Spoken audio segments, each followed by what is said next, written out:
आइए दोस्तों, स्वागत है आप सभी का एक नई वीडियो में, जिसमें लेकर आया हूँ हिंदी ओलंपियाड का सैंपल पेपर क्लास 10 के लिए। हालांकि पेपर 2019 का है, लेकिन इसी फॉर्मेट में आपको हर साल आता है, ऊपर नीचे थोड़ा बहुत रहता है। सॉल्व भी करूँगा आपके लिए। तो चलिए वीडियो की शुरुआत करते हैं। उससे पहले आप लाइक करके हमें सपोर्ट जरूर करें। चैनल पर पहली बार आए हो तो नीचे लाल बटन दबाकर सब्सक्राइब कर लो, ताकि और भी आपको सारी वीडियोज़ मिलती रहेगी। सबसे पहले आप ये देखो कि जो पेपर है वो 100 नंबर का है और ये 1 घंटे का, ठीक है, 1 घंटे का है। प्रत्येक प्रश्न 2-2 नंबर का है, तो टोटल यहाँ पर 50 प्रश्न होंगे, सारे MCQs होंगे। तो आपको बस गोला भरना होगा। पहला प्रश्न यहाँ पर देखें कि आँखों के डॉक्टर को कौन सा विशेषज्ञ कहते हैं। जो आँखों का डॉक्टर होता है उसे हम क्या कहते हैं भैया? नेत्र विशेषज्ञ कहते हैं ना। कोई भी आँख विशेषज्ञ या नयन विशेषज्ञ नहीं कहता है, तो सभी लोग हम उसे कहते हैं आँख के डॉक्टर को नेत्र विशेषज्ञ। दूसरा है कि पावन का अर्थ क्या है? पवित्र। तो पावक का क्या होगा? तो भैया पावक का होता है अग्नि। अग्नि का एक पर्यायवाची शब्द है पावक, हुतासन, ठीक है। अगला है वासु भट्टाचार्य, जो मांस मछली खाता है। तो यहाँ पर जो मांस मछली खाता है इसके लिए कौन सा शब्द प्रयोग होता है? तो बड़ा सिंपल सा है भैया, मांस कौन खाता है? जो वो मांसाहारी होता है, ठीक है। अब टफ क्वेश्चन आपको इस आगे आते रहेंगे तो और धीरे धीरे मुश्किल होते रहेंगे। नरेश दूसरों का उपकार करता है, तो जो उपकार है उसका क्या मतलब है? जो रेखांकित है उसका क्या मतलब है? तो उसको है परोपकारी, है ना। जो उपकार करता है वो परोपकारी है। उचित शब्द क्या है? तो यहाँ पर उचित शब्द मतलब सही क्या है? प्रदर्शिनी है, प्रदर्शनी है या प्रदर्शनी। तो प्रदर्शन, उसमें ई प्रत्यय जुड़ गया तो प्रदर्शनी। ऊष्म व्यंजन कौन से होते हैं? ठीक है, तो भाई ऊष्म होते हैं, ये आपको याद करना पड़ेगा क्योंकि ये कई एग्जाम में पूछा जाता है। तो ये श श श ह, ये ऊष्म वर्णन है, 4 होते हैं। अगला कि विज्ञान का उचित वर्ण विच्छेद क्या है? तो मैं आपको बताऊंगा कि विज्ञान में क्या है। ये वाला देखो, विज्ञान क्या कहते हैं? जब देखो वाह आधा है और उसमें ई मिल गया तो बन गया वी, और जा और या बन जाता है ज्ञ, और इसमें आ जुड़ गया तो विज्ञा, और नाम में आ, ठीक है। तो ये आपका बी ऑप्शन आपका करेक्ट है। उसके बाद देखो सन्यासी, अलग अलग कर रखा है, इसको जोड़ेंगे। तो सन्यासी में फिर से देखो भाई, ये सा अंकी बिंदा चला जाएगा तो ये बन गया सम, और ये ना या में जुड़ जाएगा तो ये आधा ना या में जुड़ गया और ये बन गया सन्यासी, यानी कि आपका ये वाला बिल्कुल करेक्ट है। उसके बाद देखो कॉलेज, डॉक्टर, कॉपी, ये किस टाइप की ध्वनियाँ हैं? तो जहाँ पर भी आपको इस टाइप का मिले ना, ये जैसे अर्धचंद्र, मतलब यहाँ पर डॉट ना हो, तो वो आपका कौन सा हो जाता है? वो आगत ध्वनियाँ हो जाती है, ठीक है। उन्हें आगत ध्वनियाँ कहते हैं। जब 2 स्वर आपस में मिलकर के परिवर्तन लाते हैं, जब 2 स्वर आपस में मिलते हैं तो भैया सिंपल सी बात है, उसे हम स्वर संधि कहते हैं। व्यंजन संधि, जब व्यंजन आपस में मिलते हैं। और संधि में क्या होता है? संधि में तो भैया क्या मिलते हैं? अक्षर मिलते हैं, ठीक है, संधि विच्छेद में। और वैसे भी ये मिलते नहीं। संधि विच्छेद क्या होता है भाई? अलग होना होता है ना, विच्छेद मतलब अलग होता है। महा जमा उददी, तो क्या हो गया इसमें? महा उददी में आ और ऊ बन करके ओ बन गया, तो बन गया आपका महोदधी। अगला है वाक जमा मय, वाक जमा मय में वांग में संधि है, तो ये आपका भाई व्यंजन संधि है, ठीक है। ये व्यंजन संधि होते हैं। उत्पत्ति के आधार पर शब्द के कितने प्रकार होते हैं? तो सिंपल सी बात है, शब्द के 4 प्रकार होते हैं। कौन से? तत्सम, तद्भव, देशज और विदेशी, विदेशज। तो ये 4 प्रकार के उत्पत्ति के आधार पे होते हैं। बाकी आप हिंदी की प्रॉपर तैयारी, चाहे वो बोर्ड एग्जाम की हो चाहे किसी भी कंपटीशन की हो, हिंदी के सारे टॉपिक्स हमारे चैनल पे आपको मिल जाएंगे। तो आप जो हैं हमारे चैनल के इसी वीडियो के डिस्क्रिप्शन में जाइए, आपको बहुत सारी वीडियो जो तैयारी करने के लिए मिल जाएगा। रसोई घर शब्द क्या है? योग रूढ़ है, रूढ़ है या यौगिक है? तो देखिए, ये पहले मैं आंसर बताता हूँ। ये योग रूढ़, सॉरी यौगिक। तो यौगिक कौन से होते हैं? जिसमें 2 योग होते हैं, जुड़े होते हैं, दोनों मीनिंगफुल होते हैं। तो एक शब्द आपका रसोई है, दूसरा घर है, दोनों मीनिंगफुल है, आपस में जुड़ गए, यौगिक बन गया। यौगिक मतलब जोड़। वानर शब्द का सही विकल्प क्या है? वानर क्या है? तो वानर जो है तत्सम शब्द है। बंदर को, बंदर तद्भव है, वानर हम उसको कहते हैं बंदर को। समान अर्थ देने वाले शब्दों को, समान अर्थ देने वाले को समानार्थी, और समानार्थी को कहते हैं पर्यायवाची, ठीक है। पर्यायवाची समानार्थी।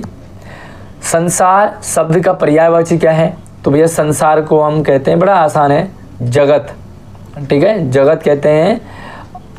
रात का पर्यायवाची नहीं है, रात का पर्यायवाची नहीं है। तो भाई यामिनी रात को कहते हैं और राका भी रात को कहते हैं, लेकिन जो दामिनी है ना वो बिजली को कहते हैं, है ना। एक पिक्चर भी है दामिनी, और दामिनी दमकी मतलब बिजली चमकना। अगला प्रश्न है, बुद्धिमान की सभी निंदा नहीं करते। तो यहाँ पर जो निंदा शब्द है उसका विलोम आपको बताना है। निंदा मतलब होता है बुराई करना, तो इसका जो विलोम है वो है आपका स्तुति करना, यानी कि मतलब स्तुति बोले तो तारीफ करना। हित चाहने वाला, अच्छा किसी भी सवाल में डाउट हो तो आप सवाल का नाम लिखें, प्रॉपर सवाल भी लिखें। किस सवाल में आपको डाउट है तो प्रॉपर लिखेंगे तो आपको कमेंट में रिप्लाई भी मिल जाएगा। आप चाहे तो मुझे इंस्टाग्राम, व्हाट्सएप, फेसबुक, ट्विटर सभी जगह सोशल मीडिया से मुझसे जुड़ सकते हैं। सारे नंबर, आईडी, लिंक वीडियो के डिस्क्रिप्शन में दे रखे हैं। अच्छा, हित चाहने वाला शब्द समूह के लिए, तो हित चाहने वाला क्या होता है? हितैषी, है ना। हितैषी कहते हैं, परोपकारी कहते हैं जो परोपकार करता है, हितकारी जो हित करता है, लेकिन जो हित चाहता है उसे हितैषी कहते हैं। हतोत्साहित के लिए वाक्यांश क्या है? तो भैया जिसका उत्साह जो है नष्ट हो गया हो, हत हो गया हो, आहत हो गया हो, वो आपका हतोत्साहित है।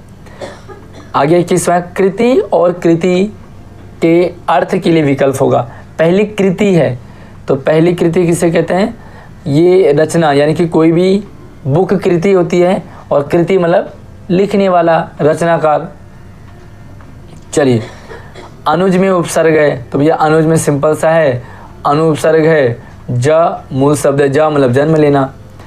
किस शब्द में 2 उपसर्ग हैं, तो बहुत प्यारा सा। पारिवारिक में परिवार जमा एक, अधार्मिक में अ उपसर्ग है, लेकिन प्रत्यय एक ही है, एक।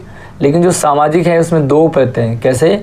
समाज मूल शब्द है, एक पहला एक प्रत्यय, दूसरा ता प्रत्यय। ठीक है, तो यहाँ पे आप देखो एक और ता 2 प्रत्यय जुड़े हैं। अगला देखो, वाकायदा शब्द समास का उदाहरण है। तो भाई वाकायदा आपका अव्ययी भाव है, द्विगु संख्या जिसमें होती है, तो संख्या इसमें है नहीं।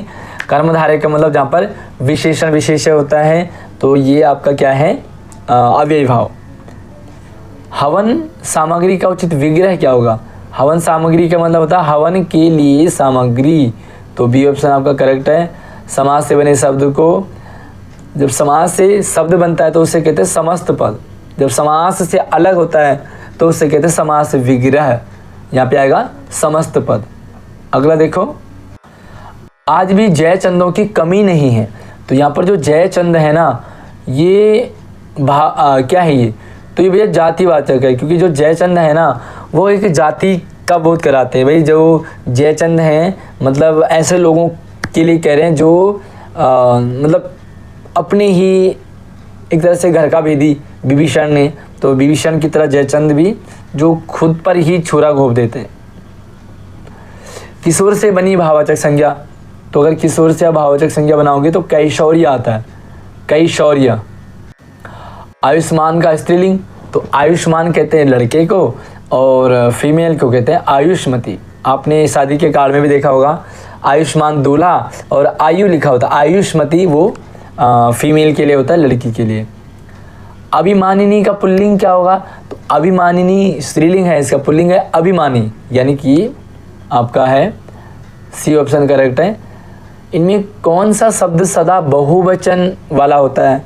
तो भाई भीड़ और जनता, ये प्रयोग होती है बहुवचन में, लेकिन एक वचन की तरह होती है। जैसे भाई जनता खड़ी है या वहाँ पर भीड़ उमड़ आई है, तो एक वचन की तरह यूज होता है, लेकिन जो दर्शन है वो बहुवचन में प्रयोग होता है।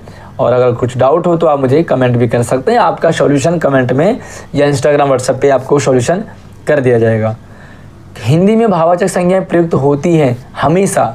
जो भाववाचक संज्ञा है ना वो एक वचन में होती है, एक वचन में। जैसे भाई बुढ़ापा, तो बुढ़ापा आ गई है, जवानी आ गई है।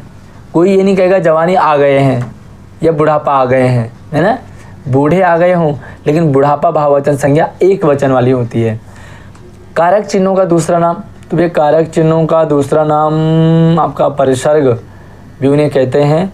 संबोधन कारक की पहचान कौन सा चिन्ह देकर किया जाता है? तो संबोधन में विस्मयादिबोधक होता है इस तरह से, ठीक है, ये संबोधन वाला, तो ये विस्मयादिबोधक जो चिन्ह है उससे देकर के पता लगाया जाता है। आप सर्वनाम का प्रयोग किया जाता है, तो आप सर्वनाम है ना वो मध्यम पुरुष में किया जाता है ना, जो सामने वाला जिससे बात करे तुम और आप, ये मध्यम पुरुष है। लेकिन कई बार आप जो है ना वो निजवाचक के लिए भी आता है, जैसे मैं यह काम अपने आप कर लूँगा, तो अपने आप यहाँ पर निजवाचक के लिए, इसका मतलब आपका ये वाला भी और ये वाला भी उत्तर सही है, तो आपका आंसर ग वाला ठीक हो जाएगा। हिंसा शब्द का विशेषण, तो यार ये तो आराम से है, हिंसा शब्द का हिंसक होता है। इनमें से धातु क्या है? तो धातु आपका क्रिया का मूल रूप है, क्योंकि धातु किससे बनती है? क्रिया से बनती है, तो क्रिया का मूल रूप आपका धातु हो गया। सुमन अभी अभी यहाँ से गई है, अभी अभी गई है मतलब आसन्न भूतकाल होता है, जो अभी अभी अभी जस्ट जो काम होता है ना उसे आसन्न भूतकाल कहते हैं। और फिल्मकार ने सुंदर दृश्य फिल्माया, तो यहाँ पर ये वाला सवाल आपके लिए एक तरह से क्वेश्चन मार्क है, तो आप मुझे इसका कमेंट सेक्शन में बताएंगे कि इसका कौन सा आंसर सही रहेगा और आप कौन से स्कूल में पढ़ते हो वो भी आप मुझे कमेंट में ज़रूर बताइए। सरकारी है, प्राइवेट है, केंद्रीय विद्यालय है, मतलब कौन से स्कूल में पढ़ते हो और आपके स्कूल का क्या नाम है भाई, कमेंट में ज़रूर बताइए। पसंद आए तो वीडियो को लाइक भी कर लेना, पसंद तो आपको आएगा ही, क्योंकि भाई आपको मैं यहाँ पर तैयारी करा रहा हूँ। और हाँ, चैनल पर पहली बार आए तो सब्सक्राइब भी कर लेना। उसके बाद आपके पास एक ये कविता है, तो कविता से कुछ 5 प्रश्न हैं, ये कविता पढ़ लो एक बार और इसका फिर आंसर देखोगे। न सीमा का हमारे देश ने विस्तार चाहा है, किसी के स्वर्ण पर हमने नदी नहीं अधिकार चाहा है, मगर एक बात कहने में न चूके हैं न चूकेंगे, लहू देंगे मगर हम देश की मिट्टी नहीं देंगे। तो ये कविता है और इस कविता को आप पूरा पढ़िए। कविता पढ़ने के बाद आपको क्वेश्चंस आएंगे 5। भारतवासी किस अवगुण से दूर हैं, तो मैं आपको 3 ऑप्शन दिखा देता हूँ। लहू देंगे मिट्टी नहीं देंगे, इससे क्या मतलब है? तो ये भाव है, खून दे देंगे पर दहन नहीं देंगे, मरकर भी देश को गुलाम नहीं होने देंगे, है ना, तो ग वाला है। बाकी आप इसे पढ़ेंगे तो आपको अच्छे से समझ में आ जाएगा।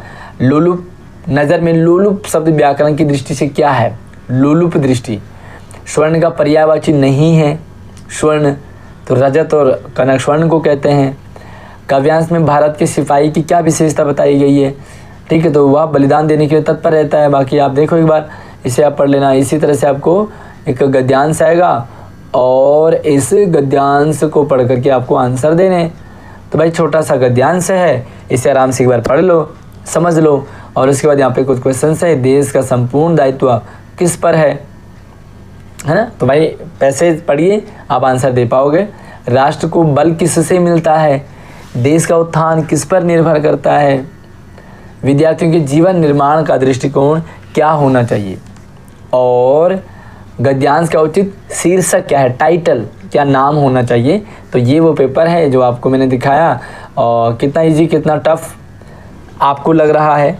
और अगर आपको हिंदी ओलंपियाड की कोई भी तैयारी करनी है, सारे टॉपिक्स हमारे इसी वीडियो के डिस्क्रिप्शन में डाले हैं। आप जाइए हमारे चैनल पर टटोलिए, आपको बहुत अच्छी नॉलेज मिलेगी, बहुत कुछ सीखने को मिलेगा और सारी अपडेट आपको लगातार मिलती रहेगी। भैया चैनल को सब्सक्राइब करके घंटा ज़रूर दबा देना। जय हिंद।